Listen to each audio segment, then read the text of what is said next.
ఇక ప్రతిపక్ష హోదా ఇస్తేనే అసెంబ్లీకి వస్తా తేల్చేసిన జగన్. ఇక ఇది కూడా ఒకసారి చూద్దాం. నైనీ బ్లాక్ మంటలు రంగంలోకి కేంద్రం చిక్కుల్లో సింగరేణి నైనీ బ్లాక్ టెండర్ రద్దు చేసినట్లు సింగరేణి ప్రకటించింది. బొగ్గు కుంభకోణం ఆరోపణలపై డిప్యూటీ సీఎం బట్టి విక్రమార్క సంచలన ప్రెస్ మీట్ పెట్టారు. సిబిఐని రాష్ట్రంలో నిషేధించిందే బీఆర్ఎస్ అని కేంద్ర మంత్రి కిషన్ రెడ్డి ధ్వజమెత్తారు. రాష్ట్ర అభివృద్ధిలో సింగరేణిది కీలక పాత్ర అన్నారు. Singareni collieries company limited coal mines టెండర్ల వ్యవహారం పొలిటికల్ సెగలు పుట్టిస్తుంది. ఒడిశాలోని నైనీ బ్లాక్ బొగ్గు టెండర్లు వేదికగా రాజకీయం బగ్గుమంటుంది. నైనీ బొగ్గు గని తవ్వకాల టెండర్లో అవకతవకలు జరిగాయంటూ ఆరోపణలు రాగా ఇంధన శాఖ మంత్రి మల్లు బట్టి విక్రమార్క ఆదేశాల మేరకు సింగరేణి యాజమాన్యం నైనీ కోల్ మైన్స్ టెండర్లు రద్దు చేస్తూ నిర్ణయాన్ని అయితే తీసుకుంది. గురువారం సాయంత్రం 5 గంటలకు బిడ్లు ప్రారంభం కావాల్సి ఉండగా చివరి నిమిషంలో సింగరేణి వెనక్కి తీసుకుంది. దీంతో కేంద్రం ఎంటర్ అయింది. చెప్పా పెట్టకుండా టెండర్లు ఎందుకు రద్దు చేశారంటూ కేంద్రం ఫైర్ కావడంతో పాటు ఇందుకు దారితీసిన పరిస్థితుల అధ్యయనానికి 2 కీలక అధికారులతో ఒక కమిటీని అయితే వేయటం అయితే జరిగింది. ఇక తీవ్ర అవినీతి ఆరోపణలు రావడంతో ఈ టెండర్ల విషయంలో కేంద్ర బొగ్గు గనుల శాఖ తీవ్ర అభ్యంతరాలు వ్యక్తం చేసింది.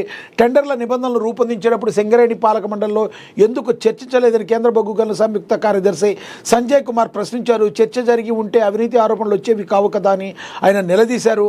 అంతేకాకుండా టెండర్లు వేయాలనుకున్న కంపెనీలకు క్షేత్రస్థాయిలో సందర్శన ధృవీకరణ పత్రాలు ఇవ్వకపోవడంపై కూడా కేంద్రం చాలా సీరియస్ అయిందని కూడా మరి తెలుస్తుంది.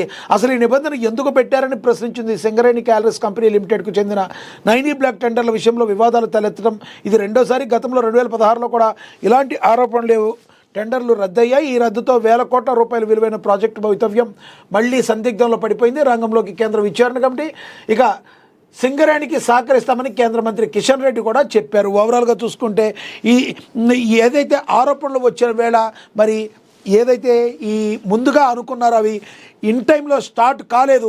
అవినీతి ఆరోపణ రావడంతో టెండర్ల విషయంలో బొగ్గు గనుల టెండర్లన్నింటి కూడా క్యాన్సిల్ చేయడం అయితే జరిగింది. కేంద్రం అయితే దీనిలో ఎంటర్ అవ్వటం అయితే జరిగింది. కానీ సింగరేణికి మేము సహకరిస్తామని కేంద్ర మంత్రి కిషన్ రెడ్డి కూడా చెప్తున్నారు. సింగరేణి విషయంలో సహకరించేందుకు కేంద్రం సిద్ధంగా ఉందని కిషన్ రెడ్డి అంటున్నారు. గురువారం హైదరాబాద్లోని నాంపల్లి బీజేపీ రాష్ట్ర కార్యాలయంలో కిషన్ రెడ్డి మీడియాతో మాట్లాడారు. బొగ్గు కుంభకోణం ఇష్యూలో బీఆర్ఎస్ నేతలు పదే సిబిఐ చేత ఎంక్వైరీ చేయించాలని డిమాండ్ చేయడం హాస్యాస్పదంగా ఉందని విమర్శించారు. బీఆర్ఎస్ హయాంలో తెలంగాణలో సిబిఐ రాకుండా నిషేధించితే బీఆర్ఎస్ అన్నారు. మరి ఇది చాలా నోట్ దిస్ పాయింట్. బీఆర్ఎస్ హయాంలో అసలు సిబిఐని నిషేధించిందే వారని, సింగరేణి విషయంలో కేంద్రానికి ఎలాంటి అజమాయిషీ లేదని అన్నారు. రాష్ట్ర అభివృద్ధి సింగరేణి కీలక పాత్ర అని చెప్పారు. సింగరేణిపై ప్రభుత్వాలు అదనపు భారాన్ని మోపుతున్నాయని అన్నారు. కొత్త నిబంధనలు పెట్టడం ముమ్మాటికి తప్పేనని చెప్పారు. ఒకవేళ పెట్టిన సెల్ఫ్ డిక్లరేషన్ సరిపోతుందని అయితే చెప్పారు.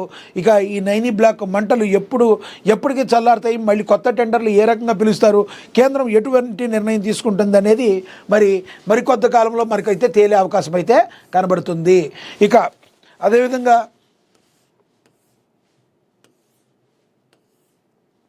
ప్రతిపక్ష హోదా ఇస్తేనే అసెంబ్లీకి వస్తా తేల్చేసిన జగన్.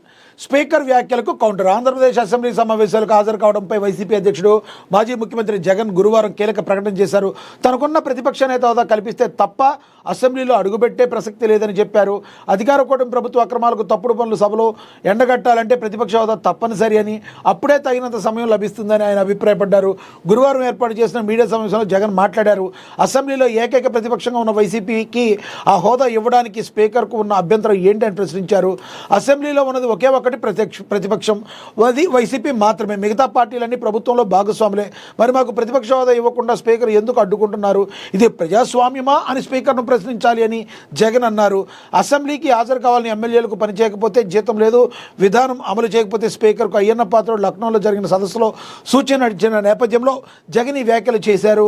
మరి వైసీపీకి చెందిన 11 మంది ఎమ్మెల్యేలు 2024 నుంచి అసెంబ్లీ సమావేశాలను బహిష్కరిస్తున్న విషయం అయితే తెలిసిందే.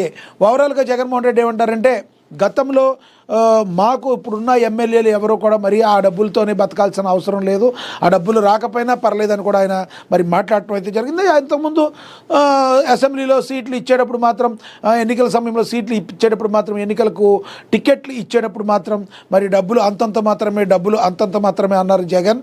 కానీ ఇప్పుడేమో మరి ఆ ఎమ్మెల్యేలు అసెంబ్లీకి రాకపోయినా పర్లేదు, డబ్బులు బాగానే ఉన్నాయి, అసెంబ్లీలో డబ్బులు రాకపోయినా పర్లేదు అన్నారు. 2 విధాలుగా మాట్లాడారు జగన్మోహన్ రెడ్డి గారు. ఏంటిదని రాజకీయ విశ్లేషకులు అయితే మాట్లాడతారు. ఇక మరొక కోణం చూస్తే ఫస్ట్ నుంచి ఆయన ఒకటే మాట, నాకు ప్రతిపక్ష హోదా ఇస్తేనే వస్తాను, లేదంటే మమ్మల్ని మాట్లాడినెవరు, మమ్మల్ని ఆడిపోసుకుంటారు, మమ్మల్ని ఏడిపిస్తారు, మమ్మల్ని గిల్లుతారు, ఇవే మాటలు మాట్లాడతారు. కానీ మిమ్మల్ని ఒక ఎమ్మెల్యేగా మిమ్మల్ని గెలిపించారు ప్రజలు. మీరు ప్రజల కోసం ప్రజాప్రతినిధులుగా మీరున్నప్పుడు అసెంబ్లీలోకి వెళ్ళి మీ వాణి వినిపించాలి కదా అని చెప్పి రాజకీయ విశ్లేషకులు జగన్మోహన్ రెడ్డి ఏదైతే మాట్లాడుతున్నారో, నాకు ప్రతిపక్ష హోదా ఇస్తే మాత్రమే వస్తాననేది, ఇది కంప్లీట్ చాలా తప్పు అని చెప్పి మెజారిటీ రాజకీయ విశ్లేషకులందరూ కూడా చెప్పడం జరిగింది. ఇది కేవలం తప్పించుకునే చర్య. ఒకవేళ వ్యక్తిగతంగా కానీ మమ్మల్ని ఏమైనా అవహేళన చేస్తే తట్టుకోలేమేమనే భయంతో వాళ్ళు అసెంబ్లీకి రావడం లేదు తప్పితే ప్రతిపక్ష హోదా ఇస్తే వస్తామని. ప్రతిపక్ష హోదా అనేది ప్రజలు ఇవ్వాలి. ప్రజలే మీకు 11 సీట్లు ఇచ్చారు. 11 సీట్లు ఇచ్చినప్పుడు ప్రతిపక్ష హోదా ఏ విధంగా వస్తుందని చెప్పి కూటమి నేతలు, నాయకులు ప్రశ్నిస్తున్న పరిస్థితి. మీరేమనుకుంటారు? జగన్మోహన్ రెడ్డి ప్రతిపక్ష హోదా ఇస్తే మాత్రమే అసెంబ్లీకి వస్తానని మాటని మాట్లాడటాన్ని కరెక్ట్ అని భావిస్తున్నారా లేదా? కమెంట్ బాక్స్ రూపంలో కమెంట్ అయితే చేయండి. ఇక అదేవిధంగా మనకి తెలుసు, విజయ్ పార్టీకి విజిల్ గుర్తునైతే కేటాయించారు. తమిళ నటుడు విజయ్ గురించి మనకు తెలుసు. తొలిసారి అసెంబ్లీ ఎన్నికల బరిలో దిగుతున్న విజయ్ పార్టీకి టీవీకేకు శుభవార్త లభించింది. ఆ పార్టీకి విజిల్ గుర్తు కేటాయిస్తూ కేంద్ర ఎన్నికల సంఘం నిర్ణయం తీసుకుంది. రాష్ట్ర వ్యాప్తంగా తమ అభ్యర్థుల దగ్గరికి ఒకే గుర్తు ఉండాలని పార్టీ చేసిన అభ్యర్థులను ఈసీఐ ఆమోదించింది. అవినీతి అక్రమ పాలనపై గళం విప్పేందుకు, ప్రజలను చైతన్యపరిచేందుకు విజిల్ గుర్తు తమకు విధి విధానాలకు ప్రతీకగా నిలుస్తుంది పార్టీ వర్గాలు భావిస్తున్నాయి. విజయ్ రాజకీయ ప్రవేశంతో ఇప్పటికే యువతలో ఉన్న ఆసక్తి ఓట్లుగా మలుచుకోవడంలో ఈ గుర్తు కీలకం కానుంది. మరోవైపు కమల్ హాసన్ పార్టీ ఎంఎన్ఎంకు బ్యాటరీ టార్చ్ గుర్తును కొనసాగిస్తూ ఈసీ నిర్ణయం తీసుకుంది. 2021 ఎన్నికల్లో కూడా ఇదే గుర్తుతో పోటీ చేసినందుకు ఓటర్లకు సులభంగా గుర్తుండేందుకు పార్టీ గుర్తింపును కొనసాగించేందుకు తమకు పాత గుర్తునే కేటాయించాలని ఎంఎన్ఎం కోరింది. గత ఎన్నికల్లో ఒక్క సీటు గెలవలేకపోయినా టార్చ్ లైట్ గుర్తుతో తమ మద్దతును పటిష్టం చేసుకోవాలని కమల్ పార్టీ అయితే భావిస్తుంది. తమిళనాడు రాజకీయాలు ఎప్పుడు కూడా ఒకంత డిఫరెంట్గానే ఉంటాయి. కానీ ఈసారి జరగబోయే ఎన్నికల్లో మాత్రం ఒక యుద్ధ వాతావరణం అయితే కనబడుతుంది. డిఎంకే తన అస్తిత్వాన్ని కాపాడుకోగలుగుతుందా? అన్నా డిఎంకే ముందుకు వెళ్ళగలుగుతుందా?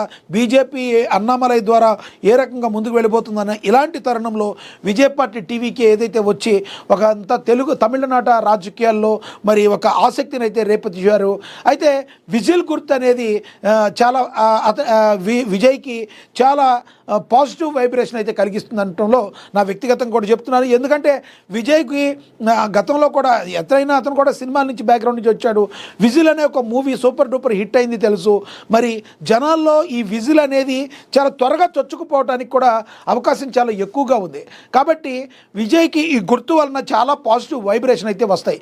అయితే కరూరు ఘటనలో ఎక్కడైతే 40 మంది పైన చనిపోయారు, ఆ తర్వాత విజయ్కి తన పరిస్థితి ఏంటని అగమ్య గోచరంగా మారినప్పటికీ కూడా ఇందులో తన తప్పేమీ లేదని సిబిఐ ఎంక్వైరీ వేసినప్పటికీ కూడా నేను సహకరిస్తానని విజయ్ మాట్లాడుతున్నాడు, అదో ధోరణి.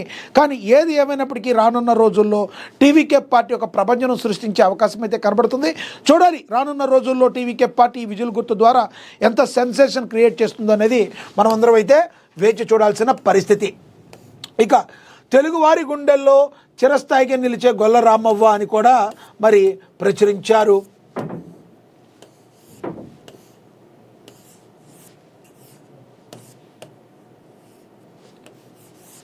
ఇక అదేవిధంగా తర్వాత చూద్దాం. కేటీఆర్కు నోటీసులు మనకు తెలుసు. ఏ రకంగా అయితే సిట్ ఫోన్ ట్యాపింగ్ కేసులో ఏ రకంగా అయితే ముందుకు దూకుడు చూపిస్తుందో ఆ దూకుడు కంటిన్యూ అయితే చేస్తుంది. 2 రోజుల క్రితమే హరీష్ రావుని సిట్ విచారణకు కోరింది. సిట్ విచారణకు హాజరయ్యారు హరీష్ రావు. అయితే వచ్చిన తర్వాత సిట్ విచారణలో భాగంగా అదంతా